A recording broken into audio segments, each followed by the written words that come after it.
What is going on, guys? 21 Maxwell here, and welcome to our latest episode, which is covering the TNA Victory Road pay-per-view. So we've came so far in our TNA TW series, and hopefully this is another step in the direction of us trying to get to a national company eventually. The pay-per-view, we've decided to book it in the Northwest region. It's the only kind of place that's still under 60 for importance, so we've decided we'll go there. We're in Seattle, Washington. It's the Key Arena. We have an action-packed show. We have 3 pre-show matches and then 16 segments during the show, and the 16 segments take up just over 3 hours. So without further ado, guys, let's get cracking on with the show, and let's hope that we can take TNA to the next level. So we start off in a match that had some good action, but not much in the way of heat. The Power Connection, the debuting tag team of Gunner and Tommaso Ciampa, defeat the Bro-Men. In 10:49, when Tommaso Ciampa defeats Robbie E by pinfall with Project Ciampa 2.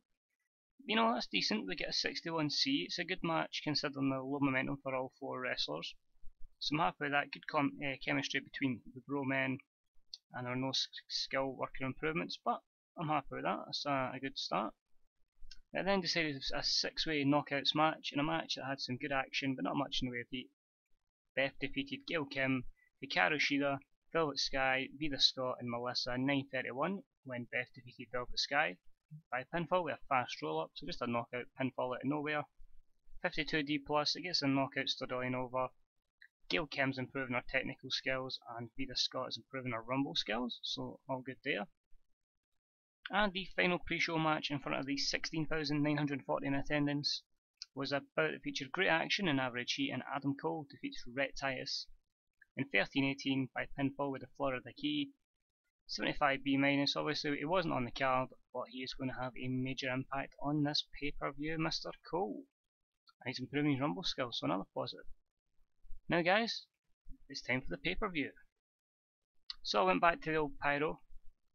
It says boom boom ba boom boom. The show starts with an impressive opening of pyro before the lights are raised and several sections of the excited crowd are shown waving various signs. The focus then switches to the announce table where Jim Ross and Mike Tenay introduce and hype tonight's show, and the expected impact of the likes of Austin Aries, Chris Hero, CM Punk, Steve Austin, Kurt Angle and Jacob Goodnight are likely to have. 76B-, so a good start there. Mike Tenay performed poorly in this segment, which is worrying. The world title feud advances with this. Overall, pretty happy. Just need to probably change up Mike Tenay's character. We'll need to look into that. Our opening contest in a match that had some good action and average heat. Rob Van Dam defeated Ricochet in 12:56 when Ricochet was disqualified when Melina ran in and attacked Rob Van Dam makes defense number 1 of his TNA X Division title, a 62C. It's not great, it's average. But I mean, it's just getting Ricochet on pay-per-view up against RVD, getting a bit more prestige into the X Division title, and definitely leaving the possibility of a rematch. Ricochet improves his technical skills, the only negatives: holding back, lowering the crowd's moods, and poor booking decisions. Okay, fair enough, I can deal with that. We then have just a commercial hyping up some TNA products from Madison Rain, 64C, so that's decent, hopefully get her some exposure. In a match that had some good action and average heat, Amazing Kong defeats Mickie James in 10:12 by pinfall with an Amazing Bomb. Awesome Kong makes defense number 2 of her TNA Knockouts title, improves the Ultimate Knockout storyline. It's a solid 71C+, so just short of a B-.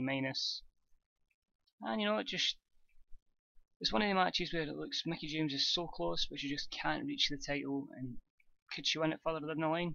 We'll have to wait and see. The cameras then catch Melina and Kurt Angle arguing violently backstage.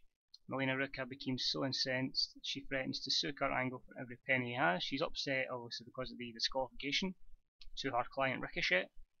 She underperformed in this segment. Kurt Angle came across well, but it's these kind of angles that will help her improve, and a 63C. No skill improvements, which was worrying. And then we have our tag team title match. In a match that had some good action and average heat, Team 3D defeated the Hardys in 13:40 when Billy Ray defeated Matt Hardy by pinfall with 3D. Team 3D win the TNA World Tag Titles again. I just think right now it's the best plan for them. I have other plans for the Hardys, and I'm quite happy to have Team 3D floating about the tag division. And I got as a 69 C+. Jeff Rose improving his performance skills. I'm happy with that. That's good, yeah. I'm happy with that. Just so many segments close to B's. A quick cut of the camera to the backstage area shows that Chris Hero, the champion, is here, 76B-.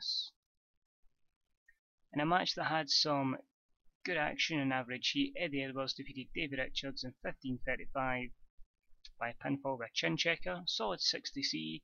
Eddie Edwards was off his game. Great chemistry between them. The match was too long given who was involved, which is a shame because I was hoping they would steal the show.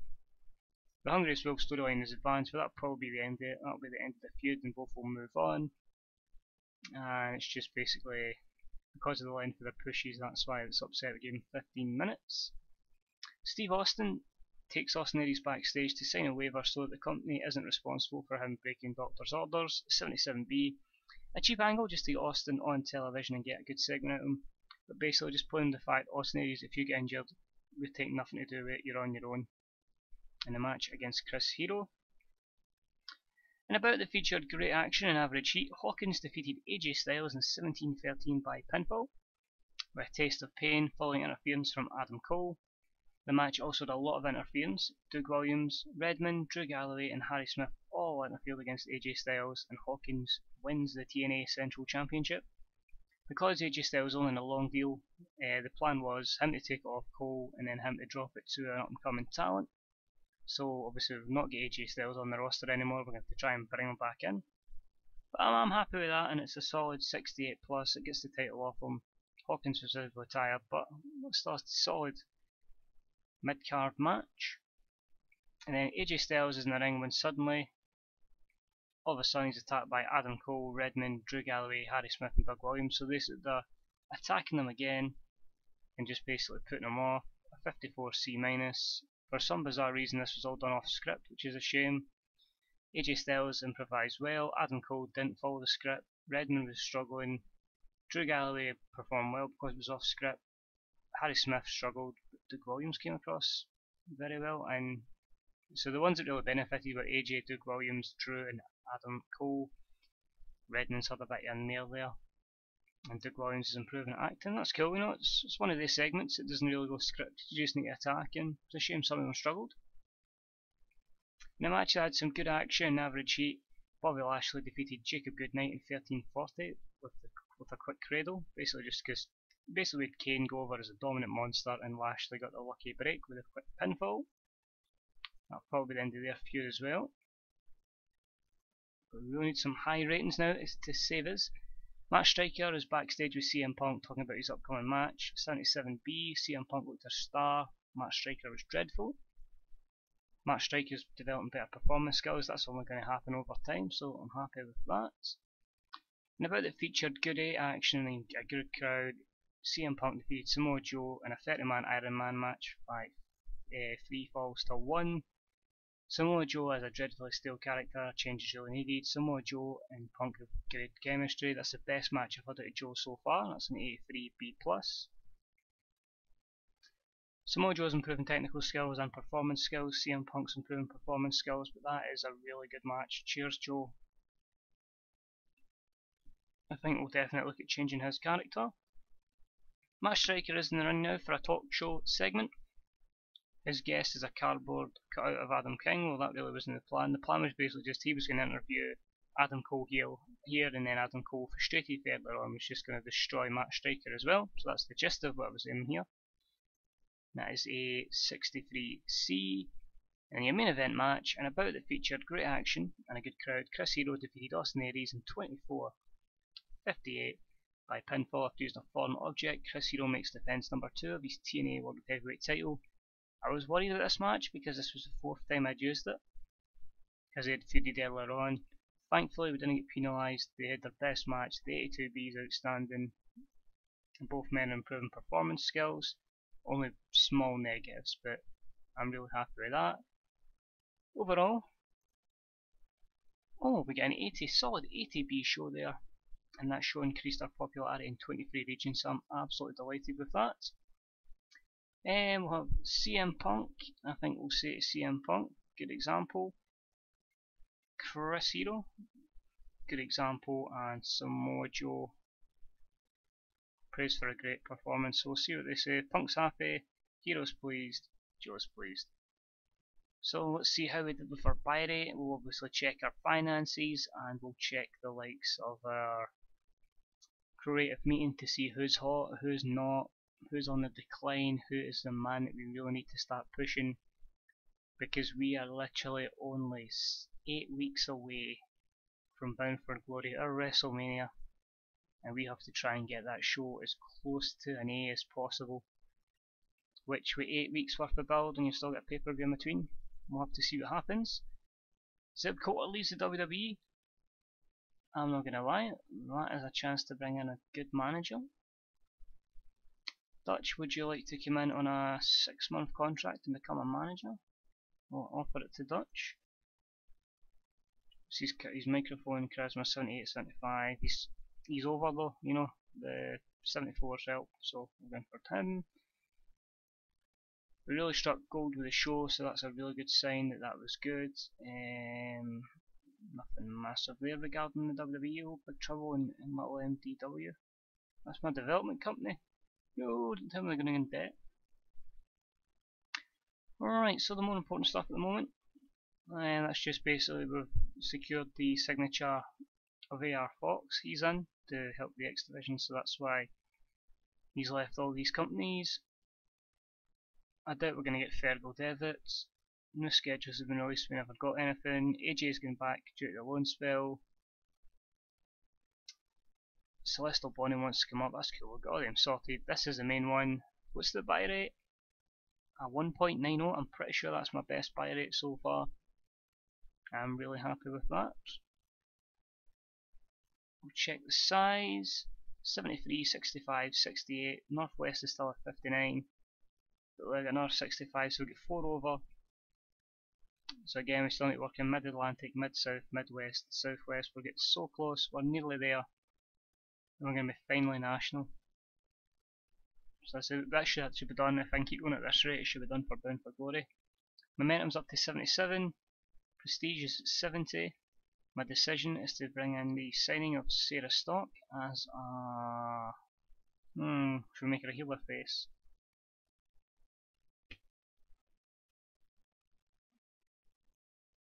Yeah, I think we'll try use a face. I think I got a lot of heals at the moment. So we'll in 7 days. Crazy Mary Dobson, you got a heal in development. Casey Spinelli, face in development. A lot of divas signed for development, and Alison Wonderland completes her contract to renew it. We're trying for Devitt, but I don't think we'll get him. But Miracle if we do it. So the last thing we need to check, finance to check. We lost 9 grand last month. I'm sorry, we've lost 9 grand already this month, and we're only a day in. Minus 133,000. Wow, that's a lot of debt to lose. That's why we really need to try and get national. Because we had to sign a lot of workers on written contracts. We were over 100, was that about 170,000 more than we usually are on wages. The show costs were down, merchandise was slightly down. It's a shame as far as money coming in, the pay-per-view revenue was down a little bit. Ticket sales were down a little bit because we're on lesser places to try and get them over. Sponsors was just slightly down, merchandise slightly down. Development gave us some money. Well, it's not too bad, you know. We'll just have to keep working as long as we still get cash. That's the main thing, you know. We'll have to just keep trying to get to national, and hopefully things pick up, and then we'll trim the roster a little bit. A lot of people unhappy because they're only getting used, but that's fine. You know, we just need to deal with that. Creative meeting then. Franchise players: CM Punk, Austin Aries, Adam Cole, Chris Hero, and Jacob Goodnight. Our next big things are still Jesse McKay, DJZ, and Redman. Hot prospects are Jesse McKay, Colby Carino, Jesse, Alison Kay, and DJZ. Best mic talkers are all ex-WWE guys: Punk, Angle, Austin, Goodnight, and Mick Foley. Showstoppers are CM Punk, Austin Aries, Adam Cole, Morrison, and Davey Richards. The ring generals are Punk, Joe, Richards, Hardy and Austin Aries. The guys waving all the momentum at the moment are CM Punk, Chris Hero, Bobby Lashley, Brother Devon and Ricochet, which is a good start for him. People that are struggling: Jesse, Mike Bennett, Rosita, Velvet Sky and Tommaso Ciampa. Time Decline, Jacob Goodnight, Christopher Daniels, Rob Van Dam, Brother Devon and Doug Williams. That's all expected, but these are guys that can help pass the torch. Hidden Gems, the same old, still Jacob, still Monte, Hook Bombery, Mischief and Eddie Rios. So, 8 weeks away from Bound for Glory. We're so close to National. We need to try and get money. We need to trim the roster as well. I'm going to look into that as well. And hopefully, we'll get that National pretty soon. So I hope you enjoyed the Victory Road pay-per-view. We are now on our road to, what's it called? Turning Point, which is in 3 weeks' time. So 3 weeks worth of build, and then we get the big build for Bound for Glory. So hopefully you'll tune in for the upcoming episodes as we are firmly on the road to Bound for Glory. So thank you for tuning in, guys. This was 21 Maxwell, and hopefully I'll speak to you again real soon. Bye bye.